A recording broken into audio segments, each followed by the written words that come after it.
All right, first time on the show. Really appreciate you. Bobby Burton from On Texas Football. Bobby, thank you so much for taking the time. Thanks for having me, Mike. It's an epic showdown here. Of course, two top 10 teams. I know you're about to travel to go to the game, so again, thank you for making the time. But before we get into the Michigan talk, I just wanted to ask you, any surprises or biggest standouts from week one beating Colorado State 52-0? Well, Texas did not allow 100 yards passing. And a year ago, Mike, they were in the 100s when it comes to pass defense. And this offseason, Steve Sarkisian went out and hired Arizona's co-defensive coordinator from a year ago, Johnny Nansen. And what Nansen has brought with him to Pete Kwiatkowski, the other co-defensive coordinator at Texas, is he's brought a multiple defense. I mean, Texas played a lot of the game against Colorado State in a dime package, just a base dime with a lot of versatility. There were a lot more slanting along the defensive line than a year ago, a lot more pre-snap movement. So Nansen has brought Texas some different looks. And as we know, Arizona had a really good defense a year ago. They are the one team in the Pac-12 that really stymied Washington, for example. And so there's a little bit of that going on, maybe more than I gave credit to in the preseason, his impact on the Texas defense. We'll see whether that means anything at all when Michigan lines up and tries to run the ball down your throat, right? And that's their job this weekend. To try to fix that. But at the very least, it gives you a feel that Texas can maybe be a little bit more multiple on defense this year. Now, it's hard to pick apart anything when you win 52-0. And again, this was not FCS. This is a Colorado State that has a good quarterback, good receiver. But is there anything that left you come out of the opener with a question mark about Texas? Anything at all? I talked to, we have two coaches on our show on Texas football, both longtime Texas high school coaches, won a couple state championships, that sort of stuff. They came up with two things, and I agree with both of them. The lack of movement on the interior in the run game for Texas. Texas lost their bonus-sized back, Cedric Baxter, in the preseason. They have two good running backs still, maybe even three now. But they have two that are smaller, though. They're their speed outside guys, and they just didn't do as much up the middle against Colorado State. So, and Sark, Alabama fans will tell you, loves inside zone. I mean, he would hand it to Najee Harris 25 times and just say, go, right? So he loves that. And so they did not do that, in my opinion, well on Saturday. That's one. The other, I thought that the run defense at times, and Sark used this term in his press conference, was leaky. It wasn't like the dam broke and they ran for 2,500 yards or 250 yards or anything like that. But there were 3 or 4 runs where the defense didn't fit real well, fit their run assignments. And so those were probably the two biggest things that were negatives. And again, those sound like nitpicks, but because they are, Texas dominated in a 52-0 shellacking of Colorado State. Mm-hmm. Now I know you're heading up to Ann Arbor, but again, you're a media member. You're covering the game. What's the feeling of Longhorn Nation? How much burnt orange do you anticipate seeing in the big house this weekend? I tell you what, I talked to the voice of the Wolverines, play-by-play guy, Doug Karsh, on Tuesday about this. He said it's the biggest game in Ann Arbor, not including Ohio State, that he maybe can remember. And he's been doing this 30-something years. So the biggest non-Ohio State game in Ann Arbor, really from a non-conference.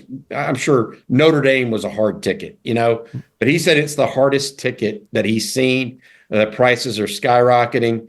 I expect 10 to 15, maybe even 20,000 Longhorn fans to go up there because, look, I mean, just like Michigan and some of the great teams in the SEC and great programs, Texas is one of the things that I think that people in the SEC will realize and come to realize is we have a great appreciation as a fan base for college football and the history of it. So Texas going to Michigan doesn't happen every year, Mike, right? So it's like, Right. Alabama coming to Austin a couple years ago or going to Tuscaloosa. We didn't think that would happen every year.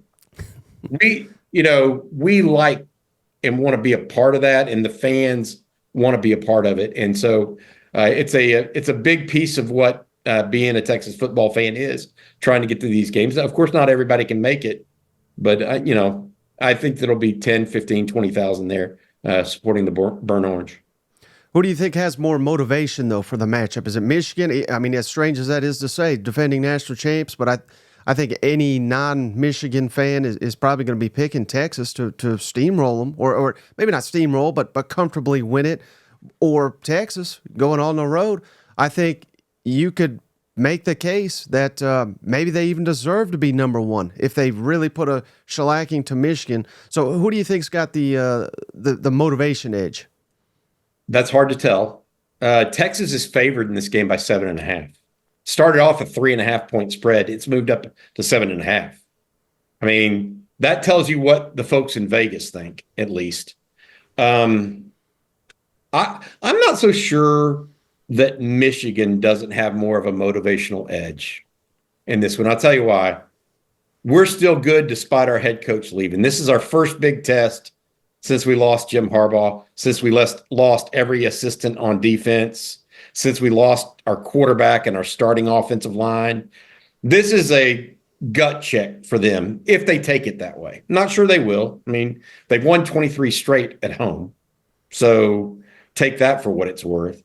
But I'm not so sure they don't have more motivation to prove that they're not just Jim Harbaugh's team. They're their own men. At the same time, Texas looks at it as they were one play away last year from playing for the national championship. And a lot of the same cast of characters are returning, including the quarterback, Quinn Ewers. There are, including 4 of the 5 offensive linemen, including both edges, one of their really, really young stars on defense, Anthony Hill, the linebacker. Jahdae Barron in the secondary is back, as well as 2 or 3 other guys. I think I struggle to say who has more motivation. I could see it on both sides, as is normally the case, right? You could see that from both sides, but I don't know. We'll see if Quinn Ewers, Mike, goes up to Ann Arbor and plays like he did in Tuscaloosa. The fans don't buy. He didn't get rattled in Tuscaloosa. You know what I mean? Mm-hmm. That's going to be huge in this game, I think. And I will say this. Michigan has some dudes on defense. We can talk about their run game last year and all they want. They held Washington to 13 points. And that Washington team they could throw the ball around. They had 3 draft picks at receiver in the first 2 rounds. They had a quarterback go number 8.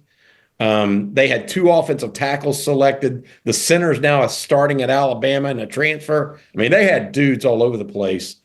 And that Michigan defense, and they lost 4 or 5 of those guys. That Michigan defense held Washington to 13 points in the national championship. They're good. And so Texas is going to have to find a way. What I've said from the start, Mike, I think the first team to 20 wins. I just think it's going to be a low-scoring game.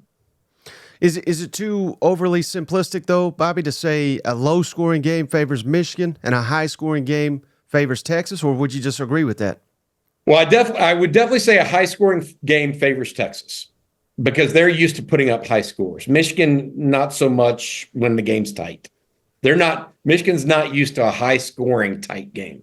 In fact, they only played one last year that was even remotely close to that, and that was Alabama. Texas has played several of those, given that they existed in the Big 12, and that's kind of how the Big 12 worked. A lot of last possession games. Right. Man with the ball last wins in the Big 12. So I hear what you're saying. The low-scoring game is different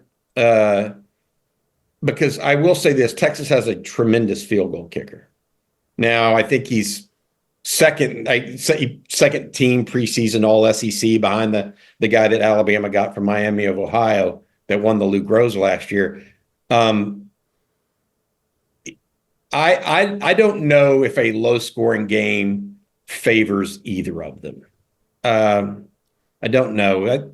If it does, that's going to come down to turnovers, easy points in other people's territory. Maybe somebody fumbles on the 20 and you kick a field goal, that kind of stuff. I don't know that a low scoring game necessarily favors either because Texas has such a good field goal kicker. Mm-hmm. And is there a matchup that you think really favors Texas in this game? Well, the one that is, I think, obvious is the Texas pass defense right now against the Michigan quarterback. I mean, Michigan completed one pass threw a pass over 10 yards only 5 times against Fresno State. Only one of them was completed. Okay. And that was 10 yards long. Okay. So, who's their quarterback? Joe Milton? It used to be, but but you get my right. That being said, they didn't run a lot of play action against Fresno State, and they will absolutely try to run that to get their guys downfield a little bit more. So I think that Michigan held a little bit back against Fresno. I really do. But I think that Texas should have the better personnel against the Michigan receiving core, other than the Michigan tight end, who's frankly a freak. The Michigan tight end, if you're not familiar with him, guys, he's going to be the top tight end taken in this draft. So he's different. The other one that I think Texas does have some advantage, if they can get Quinn Ewers the time, are the Texas receivers. They're legit, Mike. I wondered a little bit about it myself heading into the year, but that was gone in about 10 minutes of that contest against Colorado State. They were running open and, catching, and Texas, Steve Sarkisian can recruit receivers. I'm just going to let you know, in case you wondered about that. He knows how to do that. Now, what about the reverse? Are there any matchups that favor Michigan here? Yes. I think that inside run game for the Texas offense going to have some struggles against Michigan.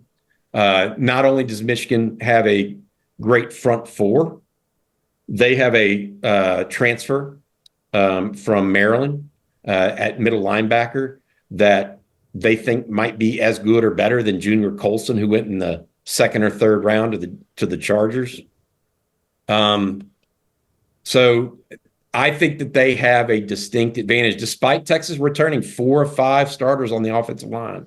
I think Michigan, with those 2 interior defensive tackles that are both first-round guys, it's going to be hard for Texas to manufacture an interior run game. They're going to have to do some things that are interesting, maybe, to get that going. All right, final thing for you, Bobby. Really appreciate your time. Can you give me a prediction for the game? And I'm holding this till Friday, so I don't want to ruin your pick or anything. That's okay. I'm all about not worrying about that kind of stuff. I went with the Longhorns here, but I went with a lower scoring game. I went 20-17. I don't think this is going to be a 34-24 like we saw in Tuscaloosa. This is a better Michigan defense than a year ago, in my opinion, based on what I'm hearing right now. And if that's the case, that's tough sledding against anybody. Now, the opposite is they don't have J.J. McCarthy. They don't have Blake Corum. They don't even have their receiver, Roman Wilson. They lost not just the first 5 offensive linemen, Mike, the first 6. They are different on offense this year, categorically. They're not categorically different on defense. So I think it's going to be hard for Texas to score. Same being said, I think Michigan's going to have a hard time scoring a lot against Texas. Well, this is a big one, obviously for Texas and Michigan, but I don't know how much you thought you put into this, but for the SEC, after having a slow start to the season and some of these marquee non-conference games, I think a Texas loss could be devastating and could, honestly, I think it could cost the conference a playoff spot. Because I think it'll be viewed around the country that the SEC may not be the elite conference Texas really got to carry the flag for the conference this weekend. Woo. You want me to put that on the shoulders of the Longhorns like that? I think that's big. Texas, here's the deal. And I'm looking at 4 teams this week that play Nicholls State, McNeese State, Alcorn State, and Tennessee Tech. Mm-hmm. Okay.